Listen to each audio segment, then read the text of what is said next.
right, let's hit It the is field. Wednesday, August 27th, and the Yankees were taking on the Nationals in a matinee battle at Yankee Stadium, and they were going for the sweep behind Max Fried, who was trying to pick up win number 14. My recap and your reactions coming up next. This is Pinstripe Territory. Just wanted to talk, that's all. How's it going, everybody? Welcome back. Little matinee action in the Bronx. And I'll tell you what, the Yankees just continue to go absolutely Manson family on these bad pitching staffs. 6 more home runs today. This was another one of those games where if you bought a ticket and you were sitting somewhere between the left field foul pole and the right field foul pole, you had a pretty good chance of catching a souvenir. The Yankees just absolutely bashing the baseball. They complete the sweep of the Nationals. They win 11-2. And they are setting the expectation that they are just going to annihilate bad teams and struggle against good teams. And that's why it's kind of hard to get excited even when they do this. We got a couple of calls about this. We've seen them do that a lot this year where they just crush a bunch of home runs, right? But then we see them against really good pitching and they struggle to score runs when they're not hitting the ball out of the ballpark. So until they solve that problem, I'm refusing to let myself get too excited about games like this. Obviously, a win is a win. You will take it every day of the week, and that's 5 in a row. So, win streak there. We're going streaky! Yeah! Wow, winning. But there's still some red flags, right? I mean, Volpe had another tough day. He made 2 outs in 1 inning. He went 0 for 5. He's down to 204. Wells hit a home run, but again, just 1 hit. It's hard to get excited about a bunch of solo home runs against, some guys who are going to be out of the league in a couple of years, right? But we'll take it. We'll take the win. All right, let's go. Let's get to the recap. So now that is 73 wins for the Yankees. They are 73-60 on the season. And for the moment, they are 4 games out in the American League East behind the Toronto Blue Jays. Blue Jays will take on the Twins later tonight, so I'll be watching that. Another leadoff home run for Trent Grisham today, and he continues to just surprise me with how well he continues to smash the baseball. I'm going to put up his highlight of this home run because he smoked it, and this was a tough pitch to hit out of the ballpark. This was an inside fastball to lead off the game, and it comes in at 95, 26 home runs. I'm going to be watching closely what kind of contract he gets. I love the guy. I was wrong about him. I thought he would regress significantly after that hot start, but his numbers have stayed over what his career numbers have been all season long. We take a look at his StatCast metrics. He's in the 90th percentile of batting run value. His xWOB was .381. Expected batting average is higher than it is, so he's still been somewhat unlucky. The on-base percentage is good, 355, 822 OPS. I think he plays a great center field. I don't know why StatCast has him so far below average, but I think he's a good center fielder. I think he's smooth out there. But, hey, that was a nice piece of hitting to start off the game. And then, we had the offense just went berserker. Volpe has been in a hellacious slump. He ran into some bad luck in the first inning. Second and third, 2 outs, and he smoked one right at the third baseman. He lined out twice today, but, continues to put up goose eggs in the hit column. Last night, we had some calls about Aaron Judge. We had some chat about Aaron Judge, about him needing to get going, and he went deep today for home run number 41. We'll take a look at this one here. This is about the worst pitch you can possibly throw to Aaron Judge. This is a hanging slider, 86 miles an hour, right down the middle, and he just annihilates it to center field. See where it lands. This was just clobbered into Monument Park. Aaron Judge with home run number 41 on the season. And by the way, you may have noticed that we're sharing more highlights the last couple of days. I have noticed that, we used to play the highlights in the upper right reel where you see the picture rotating, but I've discovered that when we just do a screen share from Baseball Theater, it doesn't usually get picked up by the copyright police. So I'm going to try and, keep working that and see how it works out. If they start claiming them, then we'll see. But it seemed like a good time to try it because the Yankees smashed the baseball so much today. Bellinger followed up with his 25th home run of the season. I'm watching to see who gets more home runs, Bellinger or Grisham. Right now, Grisham has the lead, 26-25. But Belly's, he got off to that slow start. He's been hotter. I think he's going to probably get close to 30. I think he can hit 5 more between now and the end of the season, which is September 28th. I'm looking at some big games against the White Sox. I can see him having some big games in Baltimore. And then you come back home for that series against some dead arms on some bad teams. The White Sox for 3 and Baltimore for 3. I can see him putting up some damage. Grisham also has a good shot at 30 home runs. Ben Rice went deep today. He's got a shot at 30. He would need to hit 8 between now and the end of the season, which is not going to be easy. I think he's going to end up with more like 25 to 27. But you got to keep running this guy out there. He just absolutely crushes the baseball. He had 3 hits today. And Ben Rice, if you look at his numbers now on the season, they're starting to really, really take shape. Let me just pull them up real quick so you can see for yourself if I can find the right... What the hell? Hang on just a second. I'm on the wrong day. That would explain things a little bit. I had the wrong box score up. But I'm going to pull up Ben Rice's numbers here.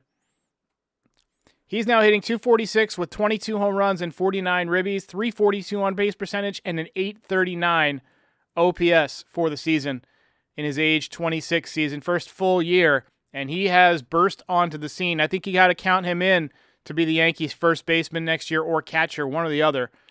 I think the Yankees will probably prefer to keep him at first base so that they can keep Austin Wells in the lineup. They seem to like Austin Wells. Right now, Rice is winning that battle because he's hit better than Austin Wells, but I think given the opportunity to get 2 power left-handed bats, just knowing the Yankees' philosophy, that seems to be what they'll do. Wells, by the way, also went deep today. He's got 18 home runs. McMahon, another power lefty bat, hit his first Yankee Stadium home run since the trade, number 18, a 3-run shot. Everybody hit home runs today. My grandma hit a home run. Ghost of Babe Ruth hit a home run. All the while, Max Fried was completely dominating the Nationals. Nats didn't get their first hit or run until the 6th inning. Andres Chaparro hit a nuke in the 9th, but it was not enough to overcome the Yankees' offense, and they take this one 11-2. Ball game over. Yankees win. Yankees win.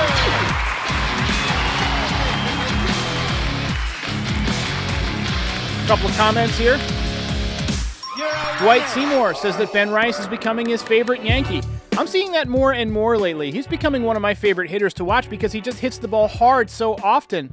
He had 3 more hits today. He hit a couple of line drives in addition to the home run. He's just such a consistently good at bat. Love watching the guy hit. Dominguez had a couple of hits today. Judge had a couple of hits, including the home run. Bellinger had 3 hits. Good day for the Yankees offense. So, of course, we're going to give the belt to the pitcher, Max Fried.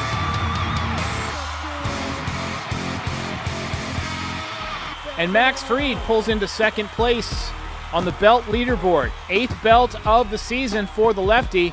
He picks up win number 14 on the season. He is 14-5 with a 3.06 ERA. He has now made 27 starts, 162 innings, 154 strikeouts, a 1.11 whip.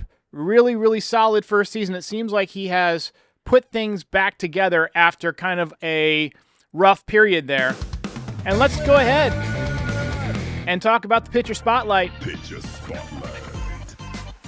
It was good to see him take the momentum from last start where he was really good and carry that over to this outing. He had 9 up, 9 down to begin the game, and then you start to worry because the Yankees were up for like 45 minutes in the 3rd inning where they scored, I believe it was 9 runs in the bottom of the 3rd inning. And Max Fried had to sit that whole time. Now, I'm sure he went down into the underground layer that they have there and threw a little bit. Whether it was off a mound, I don't know. But, you stay loose. Also, he's a professional. This is not the first time that he's had an inning like this. He pitched on some of those Braves teams that had incredible offenses. But overall, I thought he was using the curveball much better today. If you go back and watch some of his starts early on in the year, he was throwing the curveball so much more than he had been in his previous starts, and it was much more effective. And recently it seems like he's found something with that curveball. Last outing, it was much better. Today, again, really, really good. 7 innings, 4 hits, 1 run, 2 walks, 6 strikeouts. Through 94 pitches, 61 of them were strikes. Lowers the ERA to 3.06, lowers the whip to 1.11. Nice job.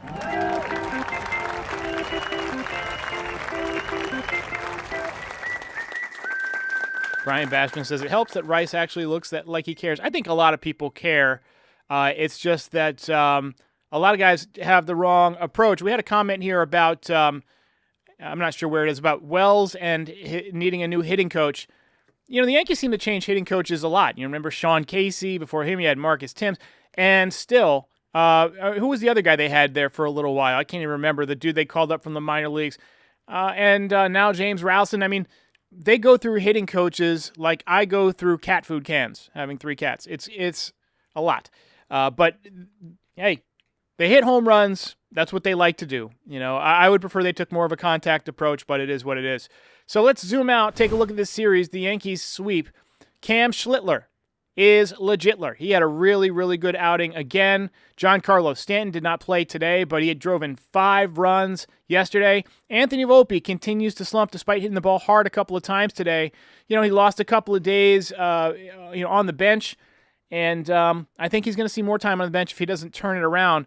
Over the last, several weeks, he hasn't even been getting walks. It's been basically a home run or nothing, literally, and I think he's about 1 for his last 30-something. He's looked awful.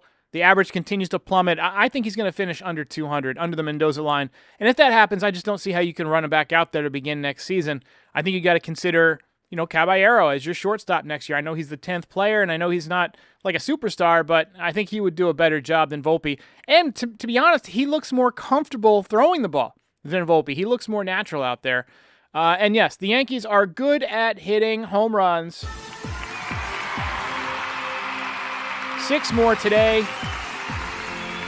And now they head to Chicago, where they will take on the White Sox, who have a 48-84 record.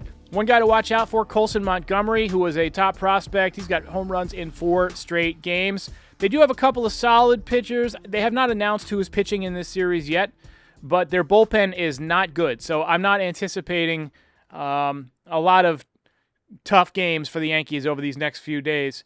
It's a 4-game set. They wrap it up on Sunday, and that will wrap up the August schedule. They have Labor Day off for whatever reason on Monday, and then they are in Houston on Tuesday, Wednesday, and Thursday. I tell you what, it would be nice to win in Houston. It would be nice. I want Stanton playing in Houston. He always seems to hit well there. I want the Yankees to make a statement. Houston, Toronto, Detroit, Boston.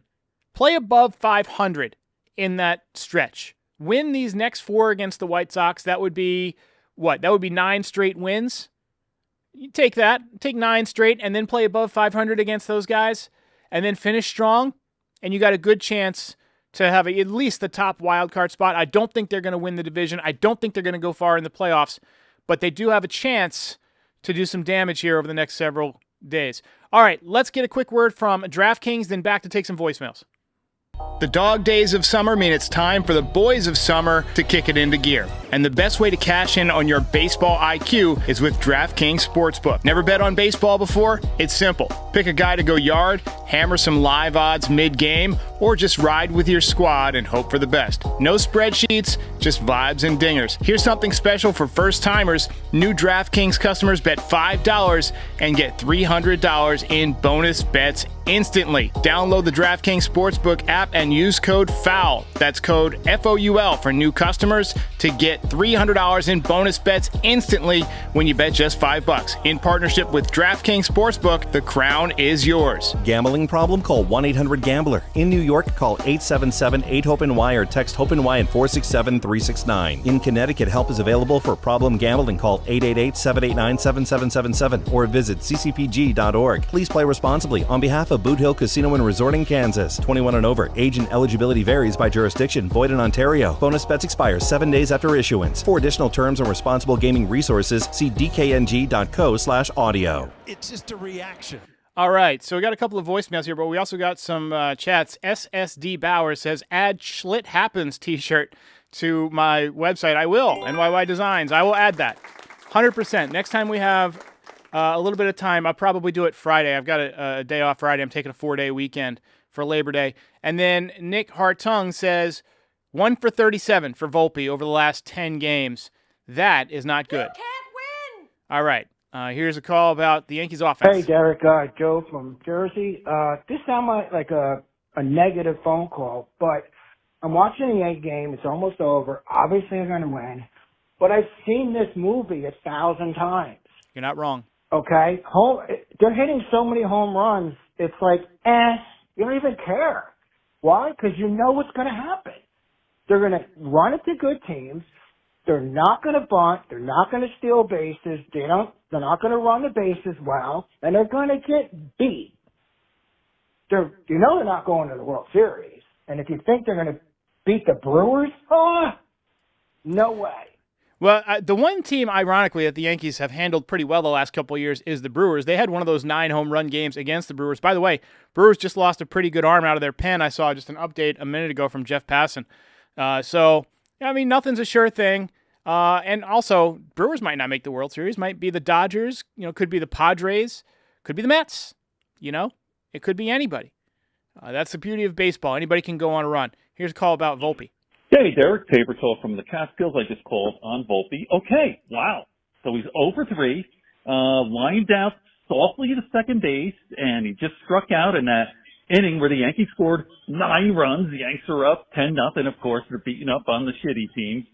Volpe is done. I think it's over. After this point, he is completely lost. Oh my God. Yes, he did line out hard to third base in the first inning, but I don't know what you're going to do with this guy. Everyone's hitting in that inning. Everyone hit. McMahon hit. The Martian and Bellinger and Judgy, of course. Rice is crushing it with 3 hits. Everyone but Volpe. That's a terrible thing. I know he's getting booed. I know he's a good kid. I like the guy. I'm rooting for him. But I think it's mental now. I think, I don't know what you're going to do, but you can't play him anymore. All right. Yeah, Let's go Yankees. They're going to sweep the Nationals, and tomorrow we have Chicago. Beat up on the good teams, get fat, and let's see what we can do. Appreciate the call, Tabor Talk. I think that, I think we will beat up on the White Sox. I mean, that's... And look, an 8 or 9 game win streak would be a lot of fun, right? I mean, but in the back of our mind, it's kind of like I'm trying to think of a scenario where it's like when you're enjoying your weekend, but you got a busy day at work on Monday, and it stays on the back of your mind, and it's like you're trying to relax on the beach. You're trying to watch a football game or a baseball game or a basketball game. You're having a nice cocktail, but you're thinking, man, I've got to give a presentation tomorrow at 9 a.m. or whatever, and it just doesn't allow you to enjoy it. I hate that. There are times, I'll go to the pool and I'll be thinking, Yankee game at 1:00, and I start thinking about all the stuff I've got to do and prep for, and it doesn't allow me to enjoy my morning pool time, on the weekends or whatever. So it just had those little things in the back of your mind, keep you from enjoying it. But yes, I agree with you that the way the Yankees have played against good teams and good pitching makes it hard to savor these ass whippings that they hand out against the bad teams. Here's Brian. What's up, Derek? Going to throw a couple quick points out there. First, Rice, got to find a way to get this dude in the lineup every day. He's just way too productive of a hitter to have this guy sitting. He's young. Get him out there. B, nice to see Judge start hitting, start swinging the bat. Hopefully we get him heating up a little bit. Let's see if this team looks any different down the stretch. C, Volpe still stinks. He still stinks. I'd rather see Caballero in there. And last but not least, I'd like to see this trend continue of the Yankees punishing the opposing pitcher more than they punish our own pitcher. That's a good thing moving forward. Let's keep that up. All right. The one hope that I have against playing the White Sox 4 straight after playing the Nationals is that hitting is a feel game, right? And so if you get into a rhythm as a hitter and you're feeling good at the plate and you're hitting, which I think, might happen, that can carry over. You'll have a day off on next Monday, and then, you begin this stretch of games feeling good, hopefully. Now, this is not a guarantee. Yankees could go 0-4 against the White Sox. We've seen them do stuff like that before. But let's assume that things go as planned and you just beat up on the White Sox and win maybe 3 out of 4 at least and score a bunch of runs. The downside is that the pitching is going to get difficult after that with Houston and Toronto. But the upside is you might have some guys swinging the bat well and feeling good. And baseball is a feel game. Here's Eddie. Yeah, Derek, Eddie here. Something I would definitely like to see. I'd like to see Paul O'Neill as the Yankees hitting coach. He seems to be able to analyze what each one of these guys is doing wrong. I mean, this guy knows hitting.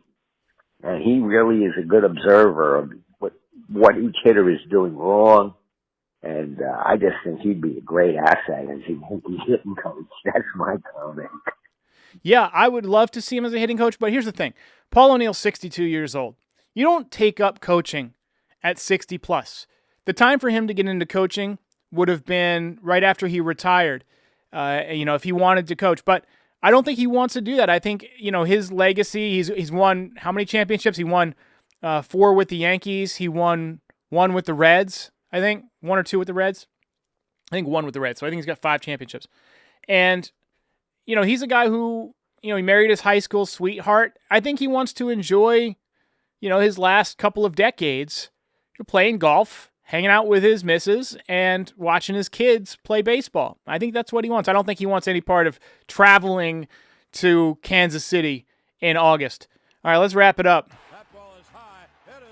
Wayne says that he would be excellent as a hitting coach, and I agree. He knows hitting. You know what would be great is to have him come down and talk with the hitters every once in a while, like a consultant kind of thing, or, maybe during spring training, right? Work with guys on drills, on their approach, help guys identify what kind of hitter they are. Help Volpe, identify that he would be better off as a line drive guy, Ethan keeps asking me if I watched John Boy's realignment ideas. I have not seen it. I have not watched it, but I'll put that on my list. So, a night like this, I do have a little bit of work to do because I took some time during the day to do my post-game show.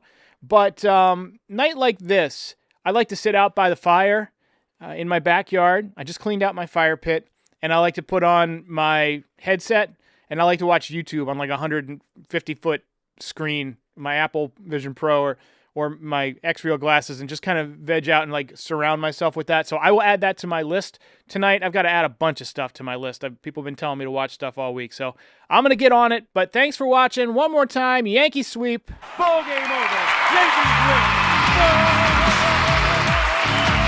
Yankees